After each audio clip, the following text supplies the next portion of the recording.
Hello, I'm Morag, and welcome to this special episode of Sense Making in a Changing World podcast, a conversation from the 2024 International Permaculture Festival of Ideas.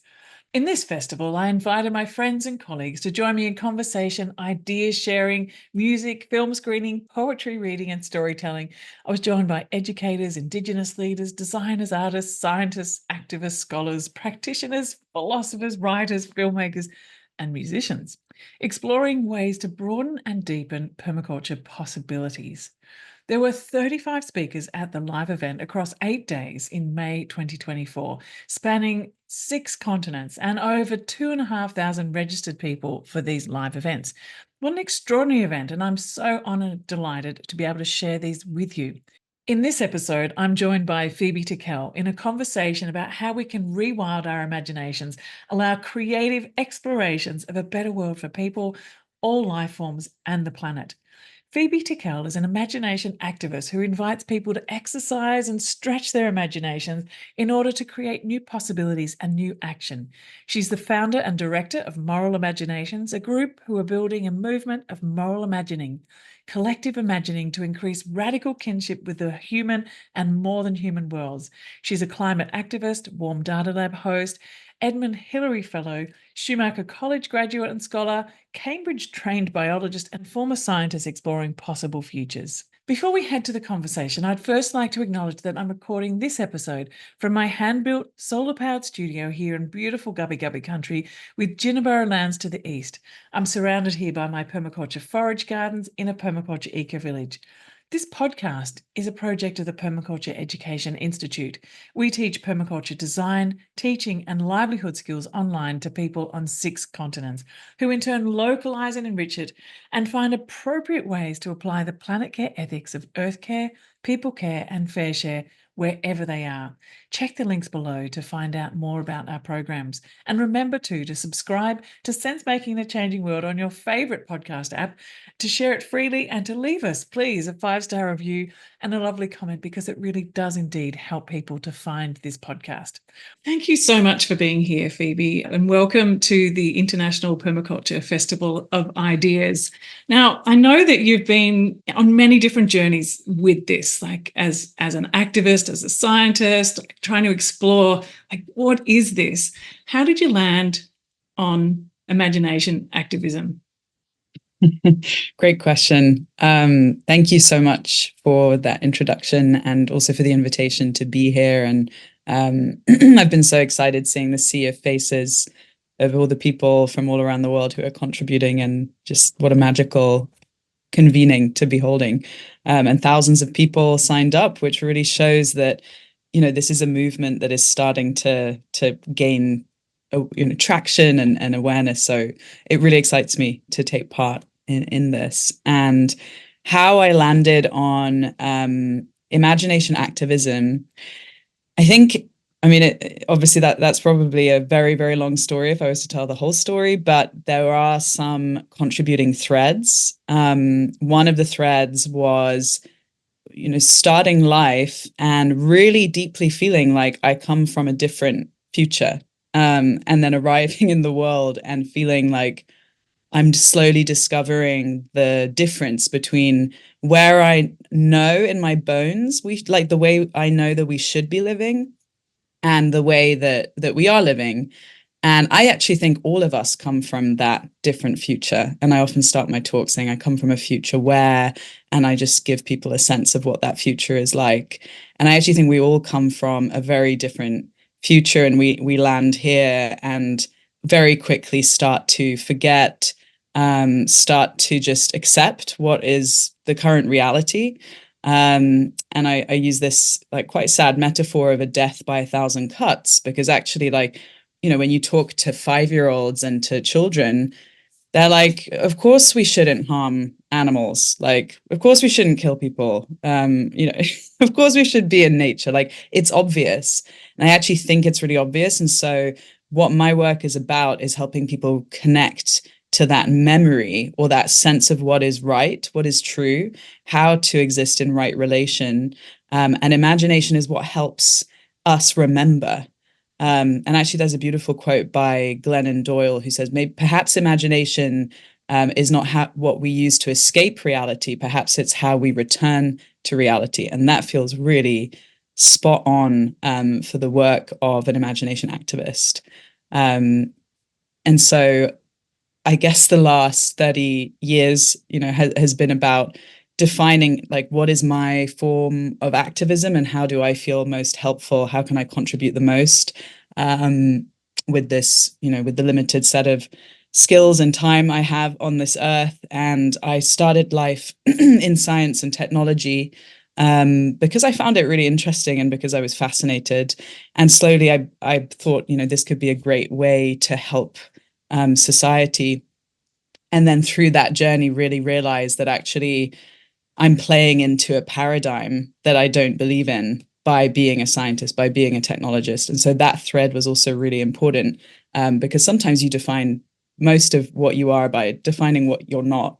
So that was a big piece of it. And then I also dived into the world of activism, in climate activism. So I was involved in climate activism since the age of 16, just showing up at marches around like Heathrow's expansion or the climate activism of the kind of early 2000s. And then when I went to Imperial College London, I helped set up the divestment campaign there to try and convince Imperial to divest from fossil fuels. And I just poured my whole being into that campaign. Like it was almost more time I was spending on that than my job. And I came really close to burning out. And I saw my fellow activists also feeling really burned out, and a culture of kind of anger and kind of stress and grief. And also not a real sense of like what we are looking to, what is the future that we want to create. It was just about, let's get our money out of fossil fuels because that's bad. But actually, if you'd asked me, so where should we put our money? What happens next? I would have had nothing to say. And so I think that experience also fed a lot into this, of realizing that traditional activism is super important. And as Joanna Macy, my dear mentor and teacher, speaks about, we need the holding actions to stop the harm that is currently being done to planet and people. But we also need that shift in consciousness and that ability to imagine and actually kind of propose the alternatives and live the alternatives and taste and feel that future. So those, I think, are the two really important pieces. And then from there were a bunch of different experiences and teachers and people who have really helped influence my thinking around how do we shift our perception. And then you I've also seen your name in association with solar punk. Dipped your toe into that. Is that sort of part of this constructing the possible imaginations of the future as well? How does that fit into your imagination activism work? Well, I think solar punks are absolutely, they are imagination activists. They're imagination activists of a certain kind. I loved solar punk because it combines three of my passions. One of them is technology. This was a past passion. The kind of power of inventing new technologies and ways of doing things together with nature and ecology, and how can we actually put ecology at the heart of our society and live in a kind of ecological paradigm. And then the last one was around democracy and new ways of organizing as human beings. And so this triangle together is what actually defines solar punk. And I felt very much like a resonance. So for people that don't know, solar punk is a movement that is largely around a new kind of aesthetic and art. It uses the medium of art and storytelling to bring alive a sense of a more beautiful future that uses the best of technology, that protects and honors nature, and also that that has the most fair and like horizontal forms of democracy, and potentially would run on citizen assemblies if I think about what that could look like. And I really, I did dive in and my my Twitter handle used to be Solarpunk Girl for about 10 years, because I thought that's one of the best ways I could get this idea out there, just by having that as my handle, even though like in professional environments it was sometimes a little bit like, wait, what is this? What is a Solarpunk?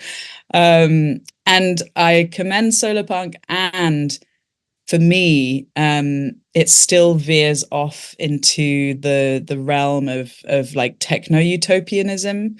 And I think what is really radical about where I am now, and what I try and bring, is this kind of radical simplicity.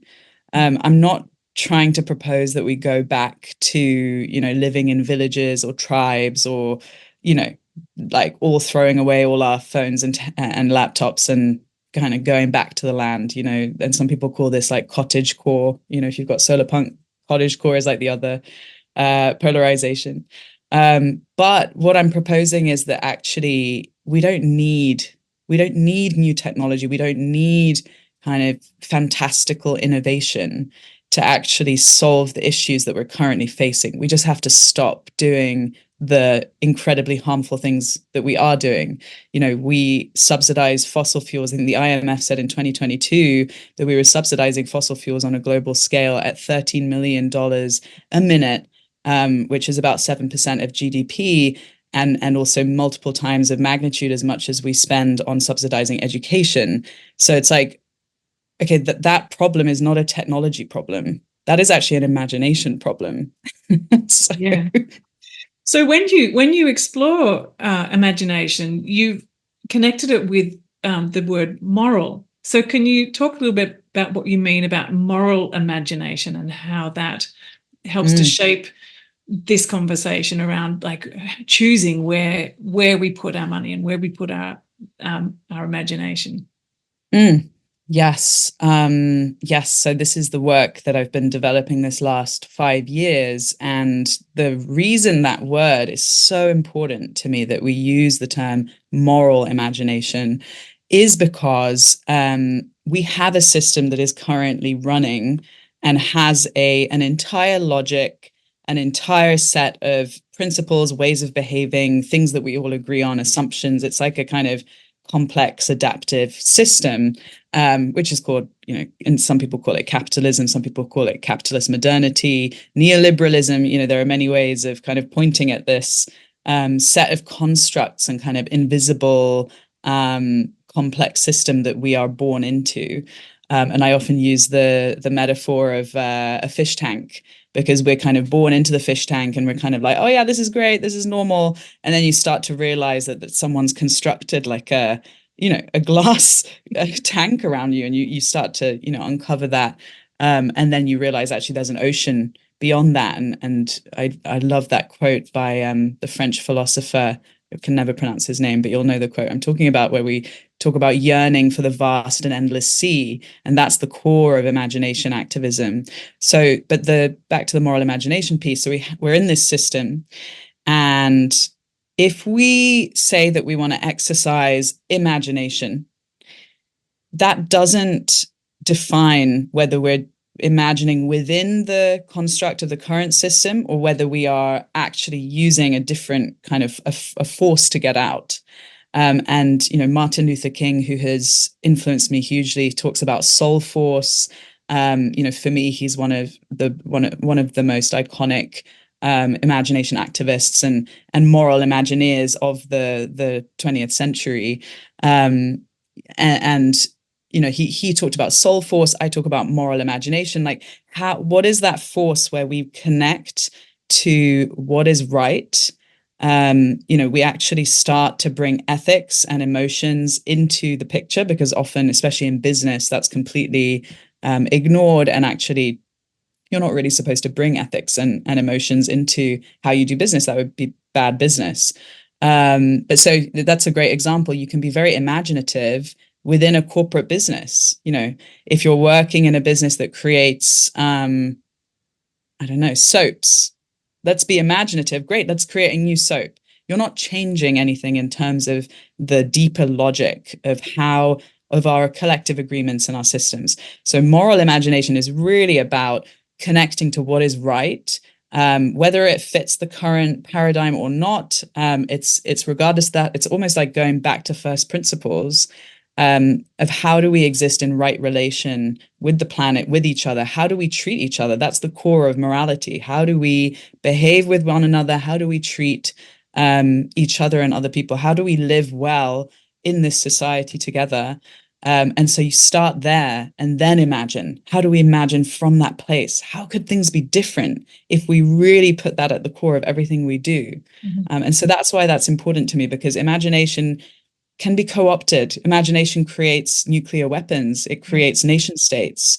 It creates all sorts of awful systems. Humans are very imaginative creatures, but it's about how we use that capacity.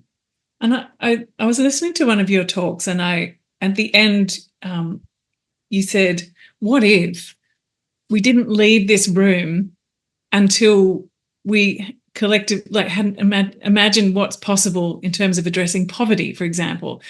So what are the tools that you use to help collective imagination in groups? Because you work with groups in all different contexts. What are some of the tools that you do use to help that process? So yes, we use a bunch of different tools. I guess that there's kind of largely 6 collections of those tools. The first set of tools is really around helping people understand the current context that we're in. What is this paradigm we're in? Sort of a little bit of what we just talked about. What's the current paradigm we're in? Where did we come from? What is this shift that is happening? What is unique about this moment of the early 21st century? And what is unique about, the kind of thinking that appeared in the 50s, 60s, and 70s, the climate crisis, the kind of ecological paradigm that's coming back. It's like getting people excited and connected to this current time.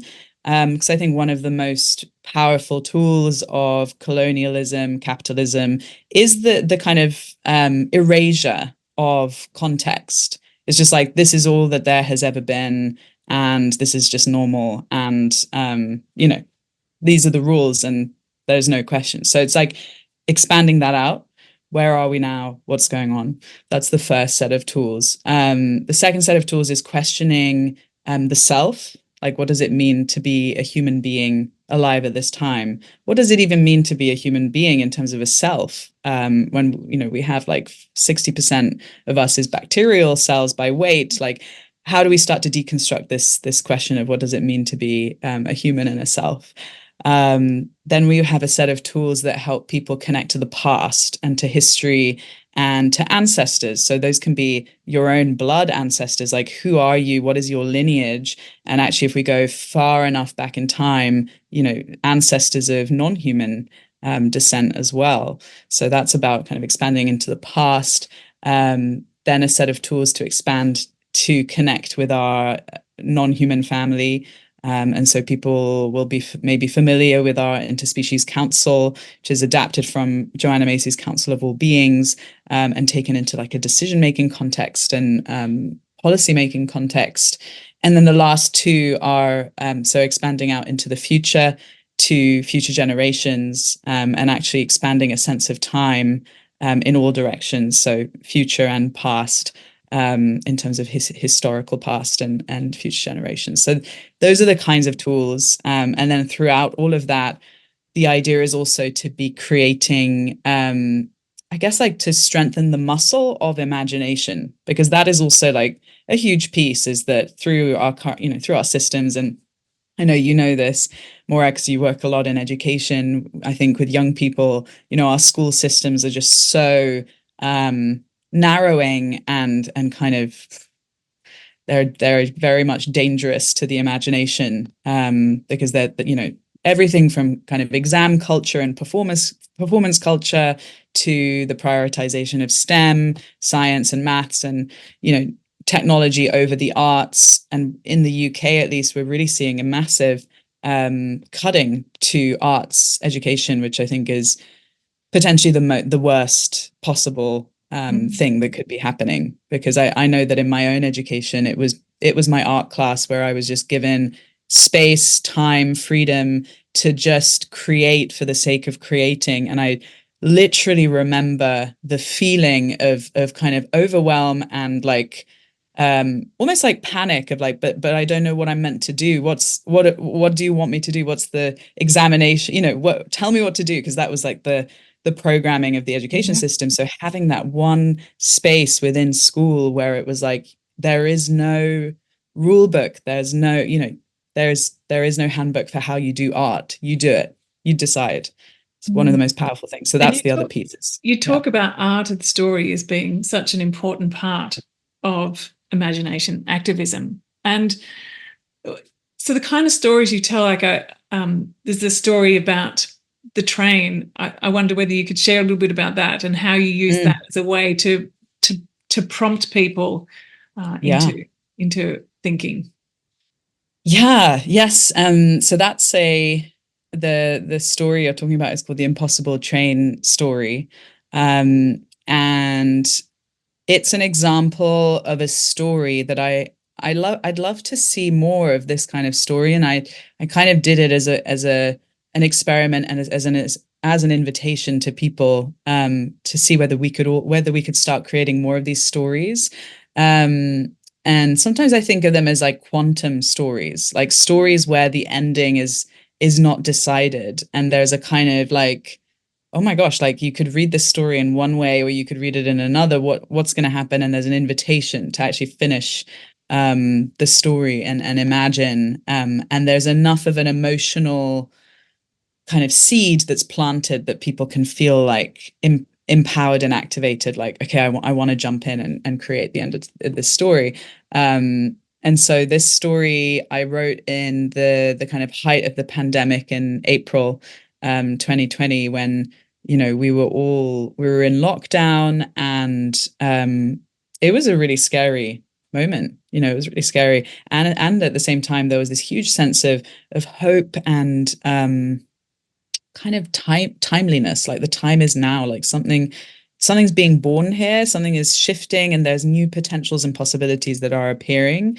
And also people are starting to see the current system that was there all along. It's suddenly becoming visible, because as soon as people stopped going to work and stayed at home, and suddenly the bird song returned, and emissions went down, and people started to connect to like, wait, what have we been doing? This is crazy. So this story basically talks about peoples who have existed on a train since the beginning of time, and they don't remember any moment in their history where they were not on this train. And the train is moving quickly, and the conditions on the train are harsh. There is great inequality. Some people don't have enough to eat. Some people sleep, on the floor of the train. And many people die.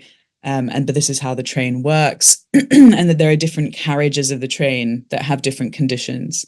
And suddenly one day a fire breaks out in one of the carriages, and all of a sudden, everyone's panicking, but all of a sudden these breaks appear, like that nobody knew existed. And this train, huge train that has had this momentum and has been moving for eternity, actually starts to stop, and everyone's incredibly surprised and shocked. But the fire is blazing, so people start to pull people off the train.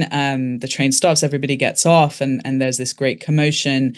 And suddenly, as they get off this train, they realize, like, they look outside, they're like, wait, what is this world? Like, what is this? There's grass, there are trees. Suddenly we're hearing bird song. And this is, these are things that these people had never heard before, didn't even know existed. And so they get off the train and they start to have a conversation. A great conversation begins.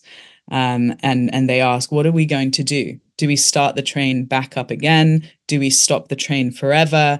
Some people had investments in the train, so they're desperately shouting to start the train again. Other people are tearing up the tracks of the train so that it can't start. And that's where the story really invites you into saying, what happens next? Do you choose to start the train again? Do you get back on the train? Who do you choose to be? And what do we do to create a different future? I'll share the link to everyone who's here. There's a beautiful video that you created about it, so to make sure that you have a chance to actually watch and listen to that in its full and entire version, and maybe imagine what your response might be to it. I'd love to ask you about your relationship or your influence by Nora Bateson, because in talking about conversations and opening up space and context and all these things, I hear Nora's voice coming through in that influence, and Nora's been enormously influential in my recent thinking as well. Yeah, thank you. Yes, and she definitely, especially in those years leading up to the pandemic, we met in 2017 through a connection in New Zealand who said, oh my gosh, the two of you really need to meet and talk. And we started talking, and it was around about the time when Nora was starting to create the Warm Data Lab trainings and the community.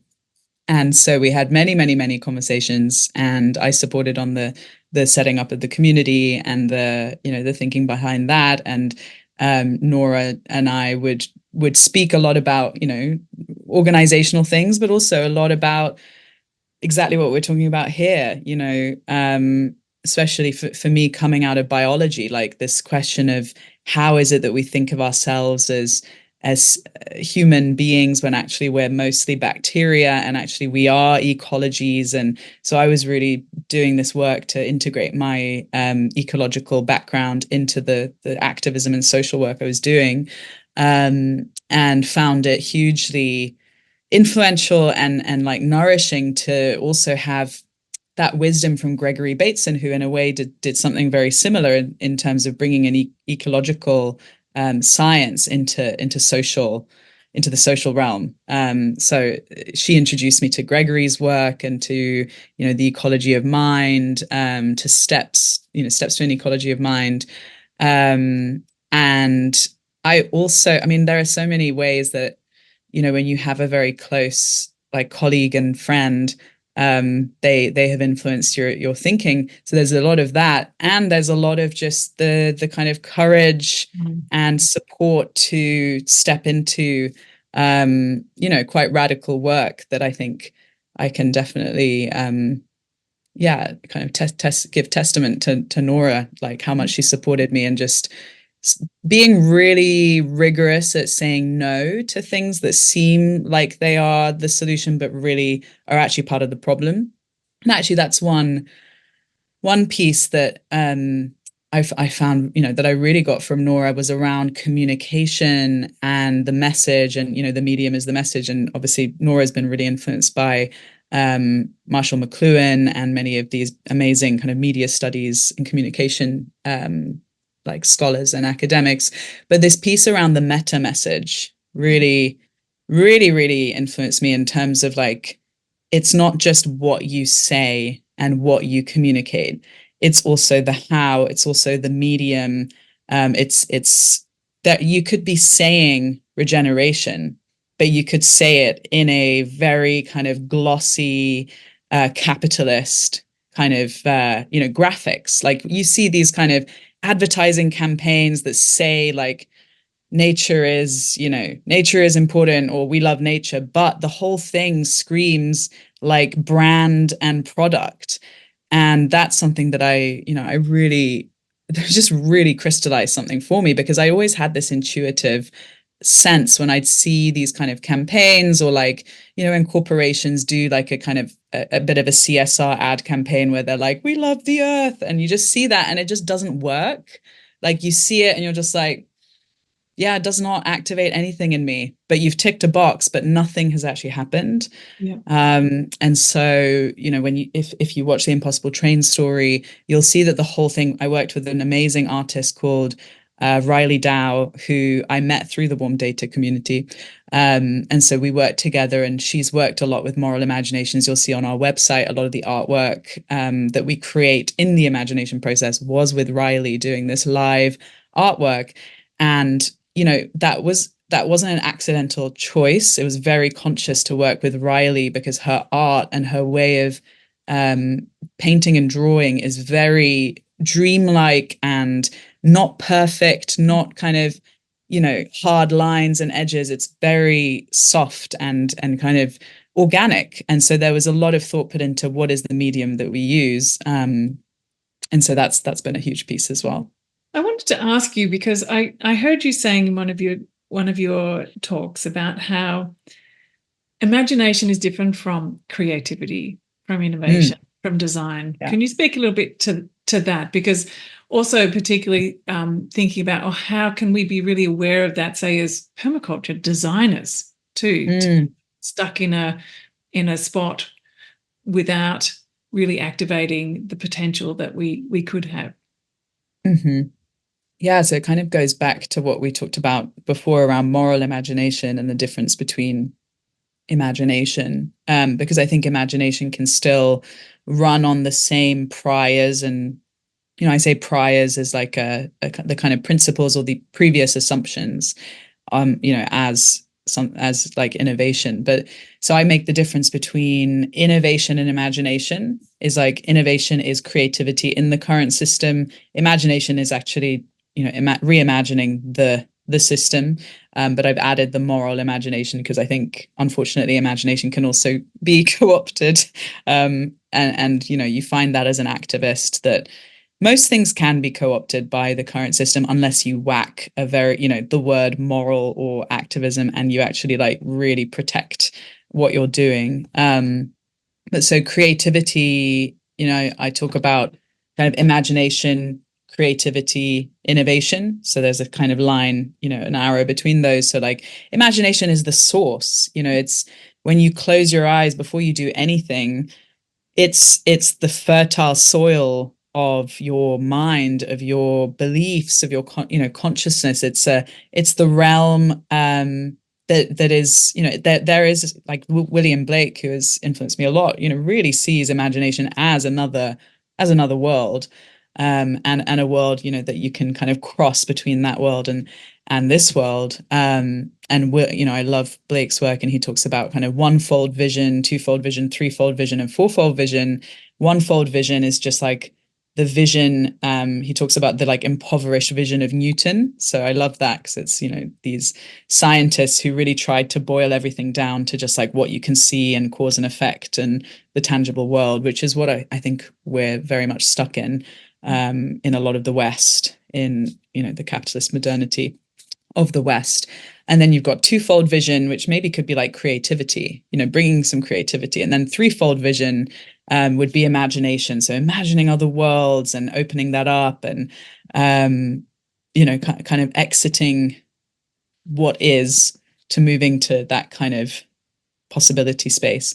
And then for him, fourfold vision was this like very sacred realm where actually you're connecting to the divine and to God, and he was seeing angels and a kind of heaven-like existence. So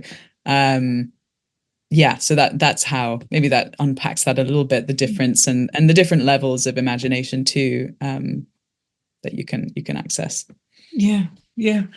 So how would you characterize then, like, what would you say would the characteristics of moral imagination? I heard you talk about some key principles that you have. I wonder whether there's just maybe some of those that you might be able to share. Yeah. So there are some core ideas, and some of the core ideas and concepts are things like we think we have resource problems, but we actually have imagination problems. So even just having that as an assumption, seeing imagination as a muscle that can be expanded. It's not something that some people have and other people don't have. And then some of these other ideas, and you can see them on our website under imagination activism, around like how imagination is colonized, our current education system. So some of that thinking. And then, so that's really about how we expand imagination and the muscle of imagination. And then once we have that, then moral imagination is about expanding our sense of self, our sense of time, and our sense of interdependence to the non-human world using imagination. And so those are those pillars that I spoke about, connecting to the non-human world, treating nature not as an object, but actually, as what we are nature, and we're continuous with nature. And, this is so present in permaculture. And actually we can decide and design with nature, just like you do in permaculture. Like, everything is, nature is not a kind of material to work with, like a landscape gardener. It's an intelligence, and it's got a sovereignty, and it's got a wisdom. And actually there's a mutual relationship of learning. And so for people who are deep in a very different kind of system and way of thinking, imagination can help get you there, build that relationship. And then also spending time in nature. And there are different ways of connecting, using art, using creativity, but using even just physical presence. And then the same with future generations. How do we actually strengthen a relationship to a sense of responsibility of the people that are yet to come, people that will exist? Like, we know they will exist, but we cannot meet them because they are existing tomorrow and the day after and into the future. And so moral imagination is about using imagination to widen that circle of concern, to the non-human world, to future generations, to our wider community, and to ask the question of actually, what would the world look like if we put that interdependence, if we put that relationship to each other and to the more than human world and to the future generations at the heart of everything. Yeah, beautiful. Absolutely beautiful. I want to invite people to start dropping some questions into the chat, actually into the Q&A section, and I can see some people starting to do that. But while you're doing that, I wanted to ask you about your project with Camden, because it's taking it from, say, community conversations right into the heart of, councils and local governments. And how do you take this kind of concept into that world, or even into any other more typical organizations that may well be kind of a little bit stuck? Like, how does this help to unstick the thinking and shape it? Because it's been a hugely successful project from what I can see. Yeah, it was an incredible project and opportunity. I think what you find again and again is that it's very easy to label people in organizations and government and local government as like part of the problem, and they're over there, they don't get it, we're over here, in our new paradigm club. And I really hate that. I think that's really unhelpful, and it's not true either. I think some of the most morally imaginative people I've met are, deep in the heart of local government and even government, and organizations. And I always think, like, if I walked a lifetime in someone else's shoes, I could be working, deep in the heart of a mega corporation. It's just a set of choices that lead you there. But that project was amazing. And the thing that we really found is that there is so much latent energy and potential. There are so many people in these structures who are desperate to exercise a very different way of thinking and doing. And there are people deep in local government who can see exactly what the problems are and see how they could be resolved, but they're trapped in a set of rules and bureaucracy and red tape. And when it was kind of like it was a project to implement, to bring moral imagination into the heart of a local council in London. But also it was like an inquiry and a research project, because we learned so much through trying to do that, because we were asking the question, why, how do we do this in a way that can stick? What are the things that hold this back? How do we equip the council officers with the tools and the practices and the mindset shifts and the language so that they can go on and pass this on? And what we found is the power of very simple metaphors. It was, really huge, like bringing metaphors such as mycelium, how do we organize like mycelium? Again, like in permaculture thinking, design thinking, bringing these powerful biological metaphors that help people explain, how things could be done differently. We ran an 8-week training where we trained 32 council officers in moral imagination. So they became these like pollinators and ambassadors of this different way of thinking and doing things, and bringing the voice of nature and future generations into the heart of, you know, the way the council makes decisions, which I think is just absolutely incredible and radical. And I'm excited to see, you know, what happens as a result. But the very simple things we discovered is that actually what these council officers needed most was time and space and permission to practice this very different way of thinking. I think I sometimes overcomplicate or like complexify things. Like I think it's like a very complex solution that's going to be needed, but actually like the solution was so simple. It was like, how do we protect time? How do we actually take away, you know, from the current system so that there's more space for it to self-organize and for that inherent intelligence to happen. And I think that's actually quite a good metaphor for a lot of, like, kind of going in full circle, a lot of the issues we face. It's not a lack of like solutions and innovations. It's like, how do we stop doing harm to allow the system to regenerate? Just like a meadow or a forest that is being, you know, polluted and destroyed, you just have to stop destroying it, and then it does its thing. You don't have to go and plant, you know, 60 trees and design it perfectly. Nature is so good at doing that, and we are nature, so it's the same for the human mind. And also just thinking too about just what you said about the time and the space. I mean, it's not often in an organization such as a local council that you have the time and the space and the permission to be able to have those cross contextual conversations where people are talking about, you know, from the planning to the waste to wherever, all the different dimensions of a council. It's like, because of the structure, it gets stuck. But like you're saying, like there's amazing ideas within the system itself if they have the possibilities to come together. So that sounds amazing. Yeah. What's next for your imagination, activism? What's next? Yeah. What's now or what's next? Yeah, well, there are all sorts of things cooking.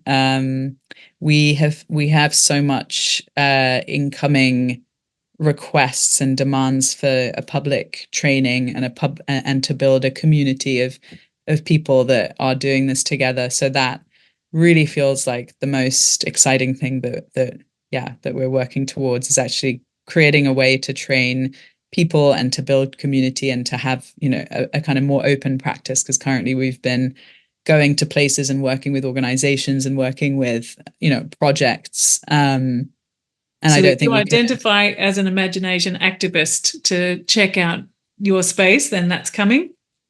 Yes. To sign up for updates. So that's probably the most exciting thing. And we're doing, you know, similar projects to the one we did with Camden, but with different kinds of organizations, because again, there's so much learning to do from doing this, like in the current system, and seeing what happens. So those are two things. Fantastic. But I'm really curious to hear the questions. Let's see what. So there's a couple of questions here in the chat. So the first one's from Ethan. What's your opinion of the Common Ground film? How will this help push the permaculture movement globally? What research is needed? Gosh, this is lots of questions, Ethan. What research is needed in the UK beyond the core imagination of regenerative agriculture? Yeah, I haven't seen Common Ground, and now I'm going to write that down, and I'm going to have to watch it. But I think, you know, within agriculture, just like within education, just like within government, it's the same transformation. It's the same thinking. I like to think about what agriculture would look like if we considered soil as sacred. You know, what if we brought a sense of the sacredness of holistic systems and of complexity of life? It would completely change everything, because that's what I think permaculture and regenerative agriculture really does. It's protecting life. But when we say life, it's the complex set of relationships that gets destroyed when you pour a chemical, you know, on a piece of land, or when you use a lawnmower and destroy lawns. You know, we would just have a very different way of treating land, from not mowing your lawn, because actually you're destroying all the flowers that actually sustain the web of bees that actually sustain, you know, the pollination web. Yeah.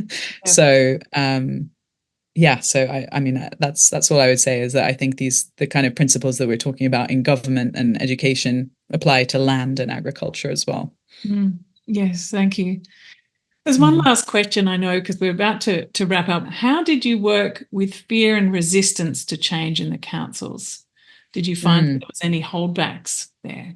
Yeah, yes, definitely. And I learned a lot about, how organizations work and how power works in organizations, and the way, and interestingly, because there was fear and resistance, it also fed into the curriculum of what we brought into the training, because actually what we then trained the imagination activists in was knowing that there will always be resistance to doing things in this way, because it is counter-cultural. It's against the way of doing things.